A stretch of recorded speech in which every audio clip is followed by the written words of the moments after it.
Good morning students. आज हम पढ़ने जा रहे हैं टेस्टिंग ऑफ आईसी इंजन, जो कि फोर्थ सेमेस्टर का आईसी इंजन या थर्मोडायनेमिक्स पार्ट 2 का हिस्सा है।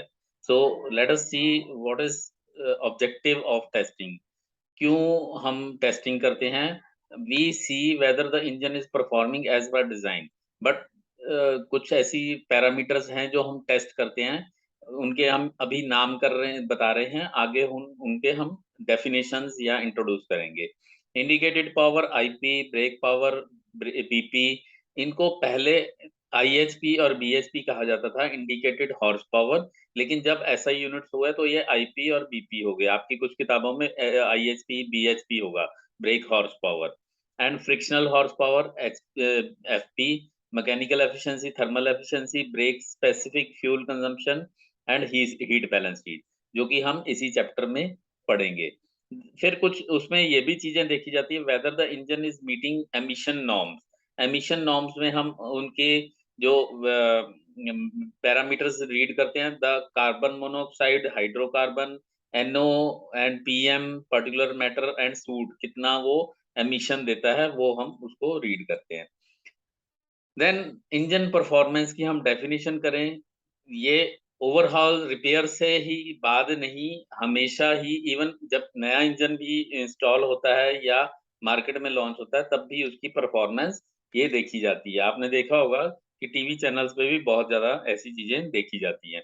Engine performance is an indication of degree of success of the engine performs it's assigned task. हमने कह दिया कि ये इतनी ब्रेक पावर जनरेट करता है, तो उसको हम टेस्ट करके उसकी परफॉर्मेंस निकालते हैं। The performance is the conversion of chemical energy contained in the fuel. Basically तो फ्यूल के अंदर ही है एनर्जी, वो कितना उसको यूजफुल मैकेनिकल में कन्वर्ट करता है, जो हमें ब्रेक पे मिलता है या बाहर इंजन के बाहर उसकी शाफ्ट के ऊपर मिलता है। The performance of engine is evaluated on the basis of specific fuel consumption. That means एक पावर जनरेट करने के लिए, एक यूनिट पावर जनरेट करने के लिए कितना फ्यूल लगता है। ब्रेक मीन इफेक्टिव प्रेशर, कितना वो प्रेशर जनरेट करता है। Specific power output, specific weight, हल्का है भारी है, exhaust smoke and other emissions. तो इसके कुछ पैरामीटर्स हैं, हम एक एक करके उनको स्टडी करते हैं। The first one is brake power, BHP या बीपी। ऐसा यूनिट्स में उसको बीपी कहा जाता है, लेकिन पहले जो हमारे यूनिट्स होते थे उसमें brake horse power. Brake power is the power available at output shaft और क्रैंक शाफ्ट, जो बाहर हमें पहियों पे मिलती है। दैट मीन्स ब्रेक पे मिलती है, ब्रेक ड्रम के ऊपर मिलती है, that is brake power. Mechanical losses और frictional power the sum of frictional losses or pumping losses, which include power required to operate engine accessories like water pump, dynamo, या friction में जितना भी loss हो जाता है, that is known as friction power. Brake power बाहर मिलती है, फ्रिक्शन इंजन के अंदर या कुछ वाटर पंप डायनमो में यूज हो जाती है।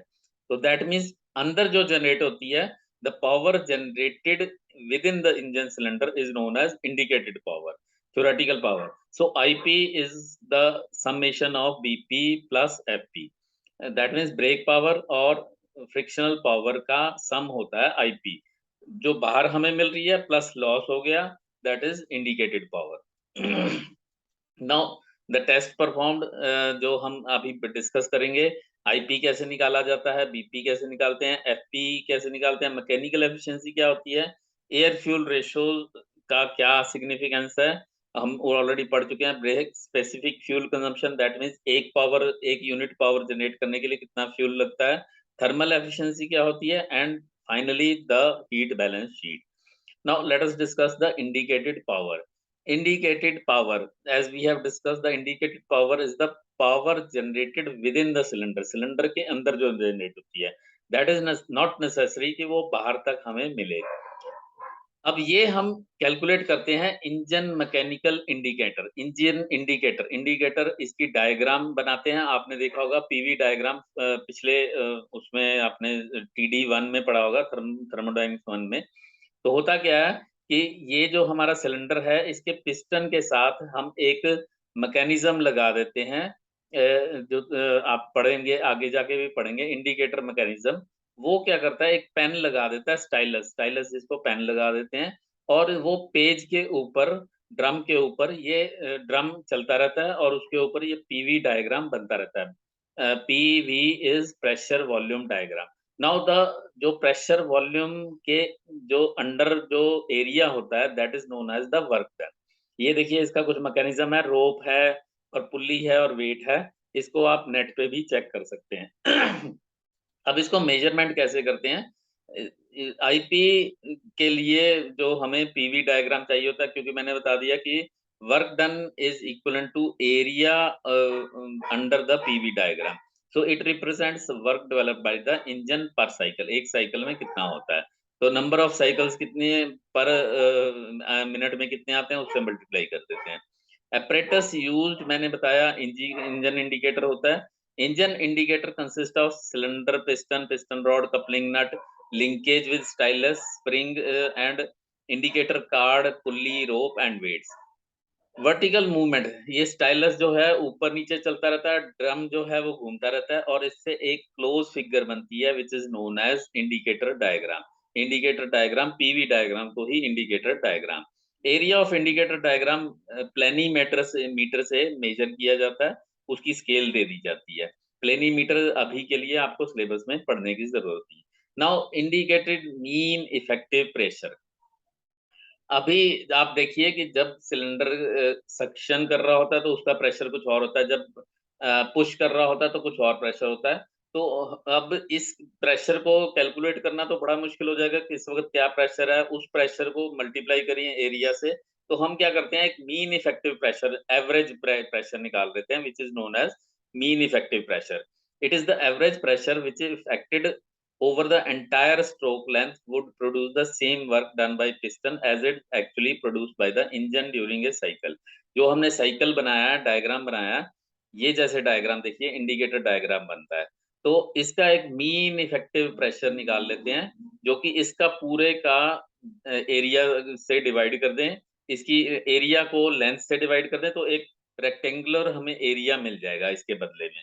तो ये जैसे टेढ़ा मेढ़ा डायग्राम है, इसके बदले हमें एक रेक्टेंगुलर एरिया मिल जाता है, सो दैट हम उसको अगर एरिया से या लेंथ से मल्टीप्लाई करें तो हमें उसका वर्क डन मिल जाता है।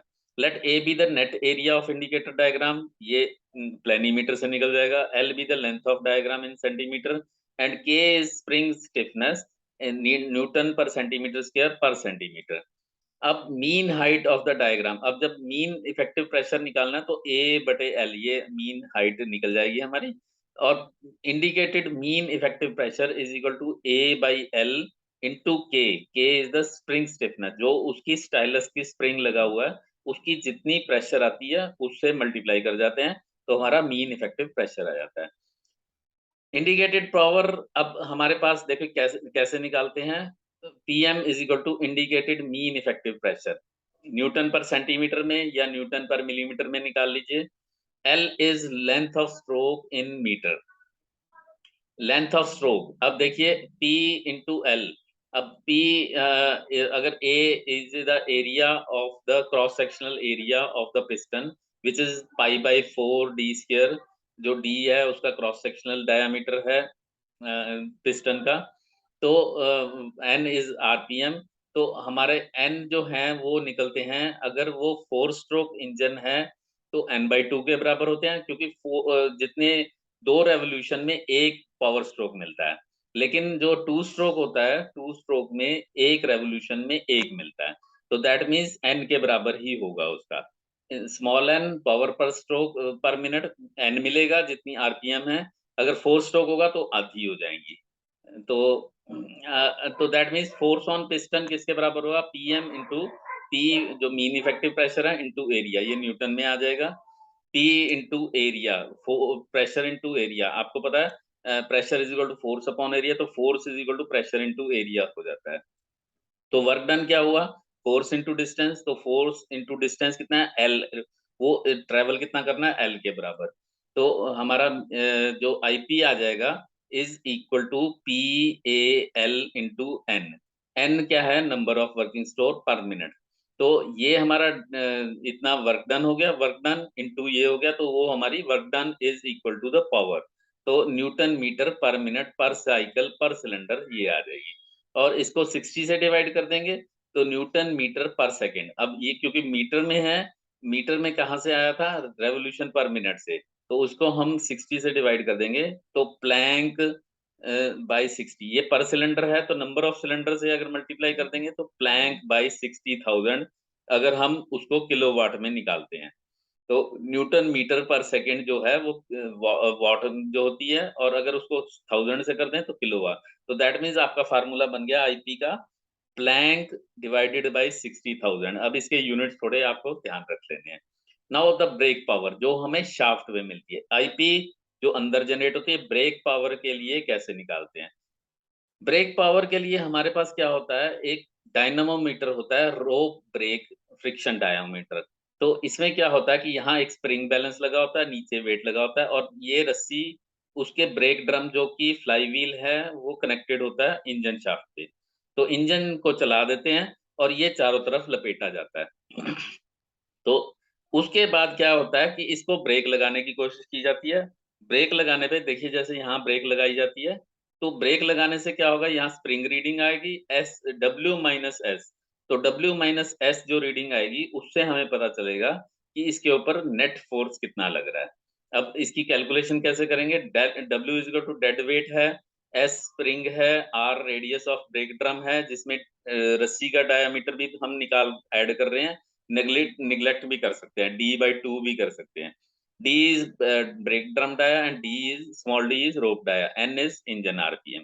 तो नेट ब्रेक लोड है W माइनस एस, W नीचे लोड कर रहा है, S जो स्प्रिंग है वो ऊपर की तरफ कर रहा है। तो ब्रेकिंग टॉर्क होगा W minus S into RB जो रेडियस ऑफ ब्रेक ड्रम है। तो ये हमारा टॉर्क बन गया। तो टॉर्क को मल्टीप्लाई करेंगे 2πn से, तो हमारा जो फार्मूला 2π/NT होता है, आपको पता ही है पावर का 2π/NT होता है। तो बाई 60,000 अगर कर देंगे तो ये किलोवाट में आ जाएगा। ब्रेक मीन इफेक्टिव प्रेशर कैसे बनेगा? हम प्लैंक जो P जो है हमारा BP से हम निकालेंगे ब्रेक मीन इफेक्टिव प्रेशर, लेकिन इसका ज़्यादा वैल्यू नहीं होता। ज़्यादातर हम आईपी और बीपी, आईपी के लिए आईपी इसका प्रेशर निकालते हैं। एक और डायनामोमीटर है प्रोनी ब्रेक डायनामोमीटर, वो ऊपर की तरफ से इस तरह से प्रेशर लगा के उसको लगाया जाता है। तो इसके अभी हम नहीं देख रहे हैं। फ्रिक्शन पावर कैसे कैलकुलेट करते हैं वो देख रहे हैं। तो फ्रिक्शन पावर मैंने बताया कि it is the difference between IP and BP. और आईपी अगर कैलकुलेट कर लिया तो बीपी तो हमारा मिल ही जाता है, हमें सॉफ्ट पावर पे ब्रेक लगा के उसको कैलकुलेट कर लेते हैं। बट आई एफपी में होता क्या क्या है, pumping losses, frictional losses. Frictional losses basically होते हैं पंपिंग लॉसेस जो इनटेक और एग्जॉस्ट प्रोसेस में होते हैं, जो हमारे इनटेक वाल्व और एग्जॉस्ट वाल्व खुल बंद हो रहे हैं, गवर्नर, वाटर लुब्रिकेटिंग ऑयल, ये होते हैं। अगर ये फ्रिक्शन पावर ज़्यादा होएगी तो दैट मीन्स जो अंदर जनरेट हो रही है वो बाहर तक नहीं पहुँच रही है, वो कम से कम पहुँचेगी। Reduced power output, decreased mechanical efficiency, increased brake specific fuel consumption, कुछ पावर जनरेट करने के लिए जितना फ्यूल चाहिए उससे ज़्यादा लगेगा, and increased requirement of cooling, जितनी फ्रिक्शन ज़्यादा होएगी उतनी कूलिंग ज़्यादा रिक्वायर्ड। अब इसके कुछ मेथड्स हैं by measurement of IP and BP. IP और बीपी अलग-अलग कर लीजिए तो एफपी निकल जाएगा। एक विलियम्स लाइन मेथड है, मैं थोड़ा-सा डिस्कस करूँगा, एंड मोर्स टेस्ट जो आपके सिलेबस में है, and one is motoring test. तो विलियन लाइन में क्या होता है, हमने आईपी और एफपी वाला पहले वाला देख लिया। विलियन लाइन में क्या होता है, हम फ्यूल की कंजम्पशन, फ्यूल फ्लो रेट देखते हैं कि कुछ पावर जनरेट करने के लिए कितना लगता है। तो देखते हैं कि स्टार्टिंग में फ्यूल लगता है हमारा, सपोज़ ये 0.8 किलोग्राम पर आवर लग रहा है। तो ये लग रहा है, देखते हैं कि इसके लिए इतना जनरेट हो रहा है, 10 के लिए, फिर इस तरह से एक लाइन बन जाती है। तो हम क्या करते हैं, इसको बैकवर्ड एक्सट्रापोलेशन करते हैं, बाहर निकालते हैं। तो यहाँ पे देखते हैं कि इस लाइन पे ये टच कर रहा है। तो कांस्टेंट स्पीड रखते हैं उसकी, 4 पे टच कर रहा है। दैट मीन्स उसकी 4 जो है ये फ्रिक्शनल पावर है, जो कि बिना बीपी जनरेट, बिना बाहर पावर निकाले हुए 4 इसकी एफपी निकाल लेंगे। तो एक तो ये तरीका है, अप्रोक्सीमेशन का मेथड है। मैं इसको डिटेल नहीं करता क्योंकि हमारे सिलेबस में नहीं है। Then there is Morse test, very important. Morse test multi cylinder के लिए होता है, सिंगल सिलेंडर के लिए नहीं होता, ये याद रखिए, क्योंकि कई बार एमसीक्यू में आ जाता है कि सिंगल सिलेंडर के लिए मोर्स टेस्ट एप्लीकेबल है या नहीं है। नहीं, ये एप्लीकेबल नहीं है। तो Morse test can be used for determining frictional power या IP of multi cylinder, generally 3 cylinder और more, by cutting off each cylinder in turn. यहाँ पे देखिए डायग्राम भी दिखा रहे हैं, कट ऑफ स्विचेज है, 4 सिलेंडर हैं तो 4 स्विचेज लगे हुए हैं, इंजन लगा हुआ है, कार्बोरेटर लगा हुआ है और यहाँ पे डायनामोमीटर लगा हुआ है, जो प्रोनी ब्रेक हमारा या कोई भी लगा हुआ है। ऐसा ही इंजन में क्या होता है, उसका स्पार्क प्लग को शॉर्ट सर्किट कर देते हैं या उसकी सप्लाई कट ऑफ कर देते हैं।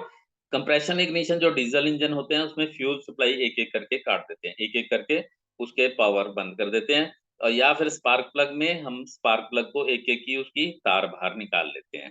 तो एक-एक करके उसको करते हैं। सपोज़ करते हैं अभी के लिए इसको समझाने के लिए हम 4 स्ट्रोक का 4 सिलेंडर वाला इंजन डायनामोमीटर से लगा हुआ है। इंजन कांस्टेंट स्पीड पे रखना है एंड इट इज अज्यूम्ड, ये मान लेते हैं कि एक सिलेंडर अगर बंद करते हैं तो भी उसके लॉसेस, दैट मींस उसकी फ्रिक्शनल पावर वही की वही रहेगी, सेम रहेगी, चाहे उसके अंदर फ्यूल जल रहा है या नहीं जल रहा, उसकी फ्रिक्शनल पावर उतनी ही कंज्यूम करेगा। थ्रॉटल पोजीशन सेम रखते हैं। अब देखिए इसकी कैलकुलेशंस कैसे करते हैं। चारों सिलेंडर काम कर रहे हैं तो बी उसकी मानते हैं कि ब्रेक पावर है। एक सिलेंडर काट दिया तो B1 मान लेते हैं।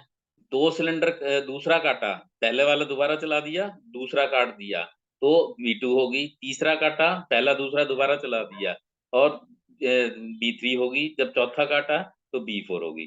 अब सपोज मान लेते हैं कि चारों सिलेंडर की अकेली-अकेली I1, I2, I3, I4 ये आईपी जनरेट होती हैं चारों सिलेंडर्स में। तो एफपी कैसे पे होगी और एफपी मान लेते हैं F1, F2, F3, F4 होगी। तो टोटल बीपी कैसे होगी, I1, I2 इनको माइनस कर दिया, ये एक इक्वेशन बना दी माइनस F1, F2, उनमें से फ्रिक्शनल पावर चारों की माइनस कर दी। ये इसका डायग्राम है, थोड़ा सा समझ लीजिए।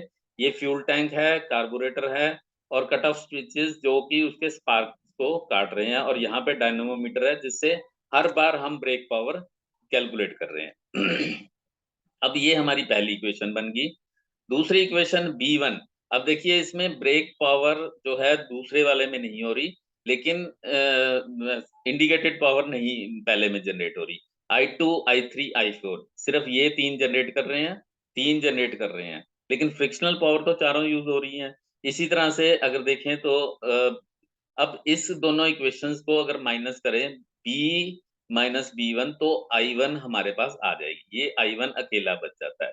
इसी तरह से B माइनस B2 में I2 निकलेगा, B माइनस B3 में I3 और B माइनस B4 में I4। तो इस तरह से चारों को अगर ऐड कर दें तो हमारे पास चारों बार जो हमारी ब्रेक पावर मिलती है उनको घटाने पे वो I1, I2, I4 के बराबर होगी। और इसमें से अगर हम ये B1, B2 ये इनको निकाल दें तो हमारी जो ब्रेक पावर अलग से निकलती रहेगी। तो दैट मीन्स फ्रिक्शनल पावर भी निकाल लेंगे। फ्रिक्शनल पावर कैसे निकालेंगे? आईपी तो हमारी निकल गई चारों की I1, I2 से करके, ब्रेक पावर हमारी चारों की इकट्ठी, चारों को ऑन करके निकालेंगे, उनमें से घटा देंगे तो हमारे पास फ्रिक्शनल पावर आ जाएगी। तो कुछ डेफिनेशंस भी अभी हमारी रह रही हैं। First one is mechanical efficiency. देखिए एफिशिएंसी का एक सीधा सा फार्मूला बताता हूँ कि जो हमारी आउटपुट है वो ऊपर रखनी है, इनपुट नीचे रखनी है।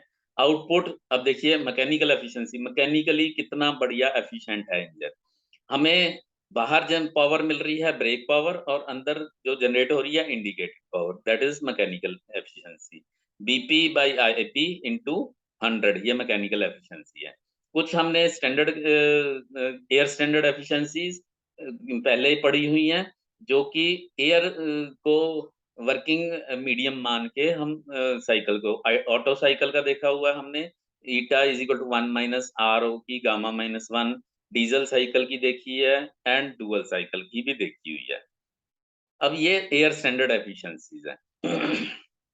थर्मल एफिशिएंसी क्या होती है? अब थर्मल एफिशिएंसी किसको कहेंगे कि हमें थर्मल कितनी पावर मिल रही है और हमने थर्मल कितना दिया, उसको केमिकल कितना दिया। इंडिकेटेड थर्मल, अब ये दो हो सकती हैं क्योंकि हमारे पास पावर भी दो तरह की है, indicated power and brake power.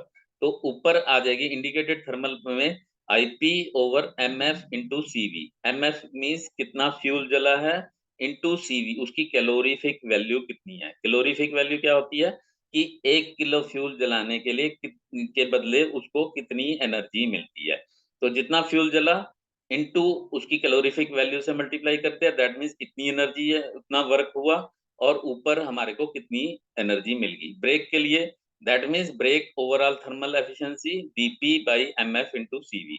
तो ये बड़ी होगी इंडिकेटेड, और ब्रेक थर्मल एफिशिएंसी कम होगी। एमएफ मैंने बताया fuel consumed in kilogram per second, कितने पर सेकंड कितने किलोग्राम चल रहा है, और CV is calorific value of fuel in kilo joule per kg.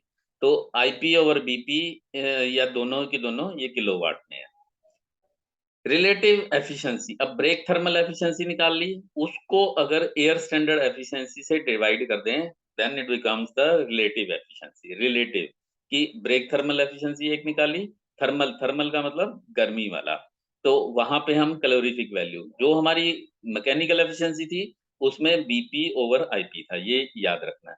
तो यहाँ पे रिलेटिव एफिशिएंसी में brake thermal efficiency divided by air standard efficiency, और ये eta B over eta A into 100 होगी। कुछ और डेफिनेशन है, वॉल्यूमेट्रिक एफिशिएंसी। ना वॉल्यूमेट्रिक, अब देखिए कितना वॉल्यूम आ सकता है और कितना जा रहा है, हमेशा 1 से कम होगा। Ratio of actual mass of charge inducted during suction stroke to the mass of charge corresponding to swept volume of engine at atmospheric pressure and temperature. अब कितना मास ऑफ चार्ज अंदर जा रहा है और कितना उसका स्वेप्ट वॉल्यूम, दैट मीन्स वो मान लो जैसे मारुति 800 की है, तो 800 मीन्स 800 सीसी उसके अंदर वॉल्यूम जा सकता है, लेकिन उसके अंदर जा रहा है मान लो 600 सीसी, तो दैट मीन्स उसकी कैपेसिटी पूरी यूज नहीं हो सकती, तो दैट मीन्स उसकी वॉल्यूमेट्रिक एफिशिएंसी है mass of actual charge inducted divided by mass of charge corresponding to swept volume at atmospheric pressure and temperature.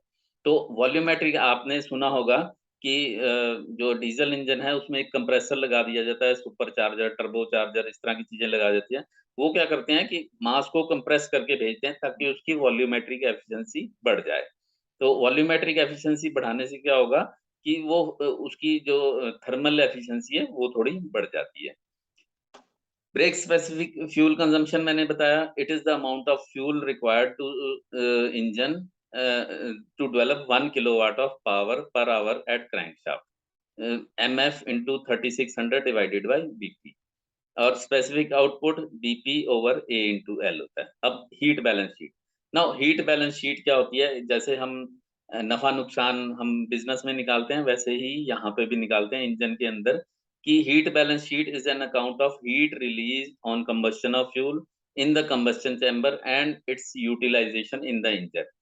आपने 100 kilo heat kilowatt heat generate की, और उसमें से कितनी यूटिलाइज हुई इंजन में, कितना फ्रिक्शन में चलेगी, कितना कहाँ चलेगी, वो सारा उसका दिखाते हैं कि ये पैसा यहाँ खराब हो गया, ये पैसा यहाँ खराब हो गया, और ये पैसा यहाँ यूज हो गया, लाइक दैट।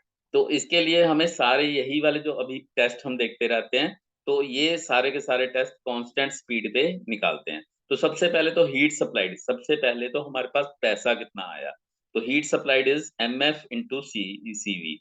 तो एमएफ मैंने बताया कि is mass flow rate of fuel kilogram per minute, and CV is calorific value of fuel kilogram पर केजी।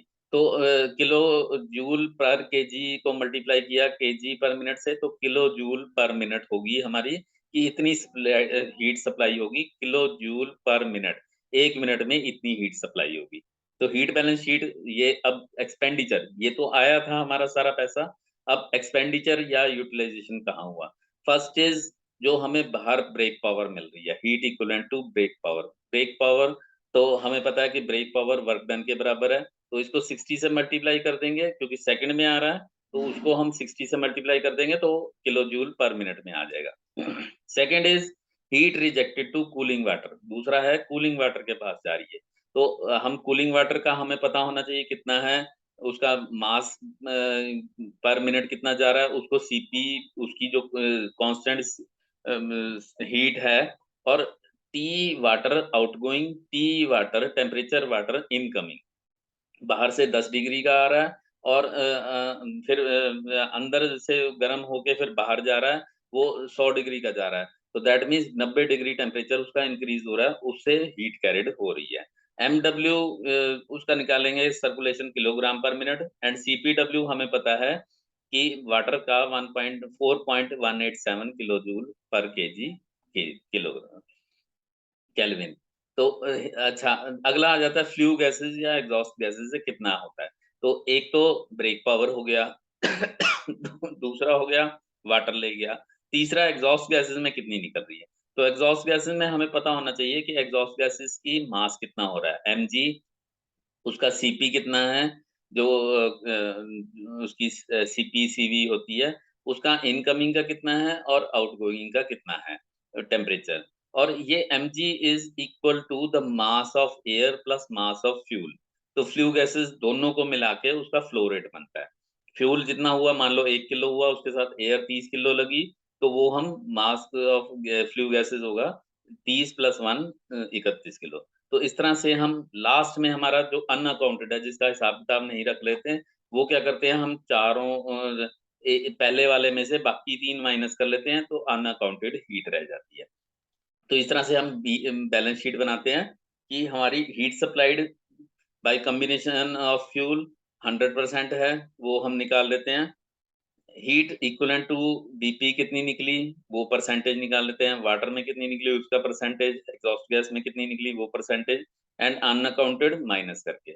तो एक एग्जांपल हम देख लेते हैं। यहाँ पे 4 स्ट्रोक सिंगल सिलेंडर इंजन का बता रहे हैं, cylinder bore, stroke, mean effective pressure, torque बता रहे हैं, स्पीड बता दी, ऑयल कंजम्पशन। अब देखिए यहाँ से हमारा जो मेन पावर है, ब्रेक पावर, वो निकलेगी।